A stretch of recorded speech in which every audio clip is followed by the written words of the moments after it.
Maligayang araw, hello Manitoba and the good folks in northwestern Ontario. Faith Fundal here in Studio 15 at Portage and Spence. This is Up to Speed on CBC Radio 1.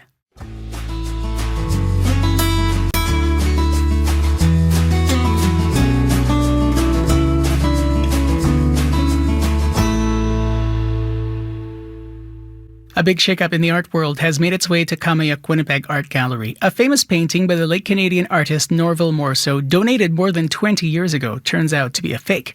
The piece, titled Astral Plane Scouts, is now hidden away in a vault, but it was once on full display. Among real works over the last few years, Norval Morrisseau was a residential school survivor and an accomplished Anishinaabe painter who popularized the woodland art style. Police contacted the gallery on Friday about a guilty plea made by fraudster David Voss earlier this month. Jonathan Sommer is CEO of Morrisseau Art Consulting Inc. and an expert in art forgeries. Jonathan, welcome to the program. Hi, thank you for having me. How prevalent is the business of fake art? Well, if you're talking about the Norval Morrisseau fraud, it's been very prevalent. We estimate that there are upwards of 7,000 fake paintings and an unknown number, and I would say in the thousands, of fake or unauthorized prints of Norval Morrisseau artworks. And then if you're talking about in the art world generally, fraud is a very prevalent aspect of that world. Let's talk about this particular case. What do we know about how something like this could have happened? It's kind of incredible that this fraud got to be as big as it did. And when I say that, I'm making reference to what the police are calling it, which is right. The biggest art fraud in human history. The way it got so big is there's a number of factors. Some of them have to do with Norval's life and the sort of the lack of records in certain cases for works that he produced. The sometimes chaotic aspects of his life.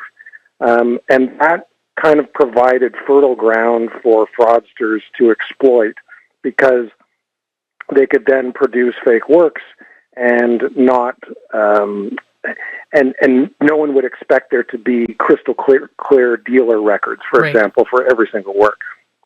Are there telltale signs of a fake Norval Morrisseau painting?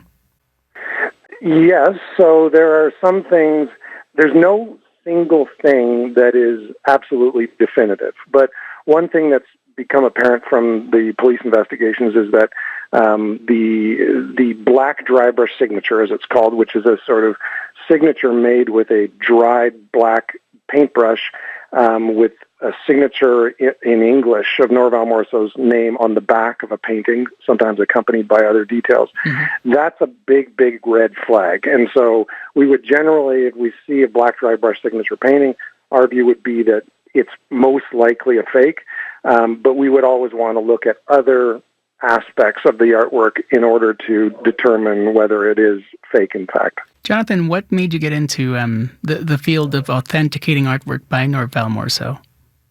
I grew up in a family of all artists, and I trained to be a cinematographer and photographer before going to law school, mostly because I wanted to eat. And other lawyers knew that I had a love and a passion for art. And so the first case I got was around 2009 when I got a call from another lawyer saying, I'm being sued by somebody in relation to this Norval Morrisseau fraud. Do you know who Norval Morrisseau is? And can you help me? And so I represented that lawyer and defended him. But ever since then, these cases just keep landing on my desk, and it's become a very big part of my practice, and it's expanded into the work of other artists and into other aspects of the art world as well. What do you make of the laws surrounding art forgeries right now in this country? Are they strong enough, do you think?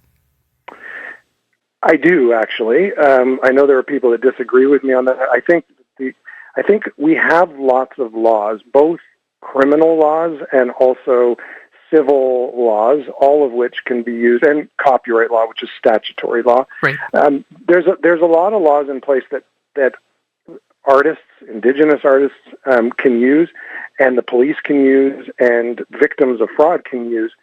But the challenge is getting them to actually use them. So in terms of the state exercising their powers, that means resources, that means knowledge, that means training of not just police, but also of border guards and of judges. Right. And then in terms of the civil world, it means giving artists somehow better access to resources so that they can either get the legal help and the representation they need, or at least have efforts made to increase the sort of security that prevents art from happening in the first place. So you kind of described from the artist's point of view, someone who can represent them, to each of those layers, should there be a fraud that someone or a group of folks are trying to perpetrate. Well, when you think of organizations, say, like Kamiak, Winnipeg Art Gallery, what should organizations like that do to combat fake artwork or things like this, right? Well, I mean, the first thing is a lot of the works that are acquired by our public collections, they're acquired usually by either purchasing them or by acquiring them through donations. Sometimes they acquire them through other museums, etc. But I think that, one thing that this particular art fraud teaches us is that museums, major collections, need to be more proactive. They need to actively police. And so they can do that in terms of having provisions and agreements with donors.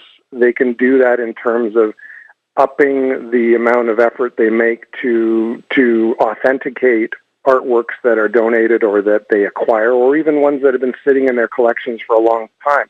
I think this almost has to be an ongoing process that is just part of the acquisition and the collections procedure. Jonathan, I appreciate you making time to talk about this. We'll talk to you again soon, I'm sure. Take good care. Thank you. Bye-bye. Jonathan Sommer is CEO of Morrisseau Art Consulting, Inc., and also an Ontario licensed lawyer and arbitrator.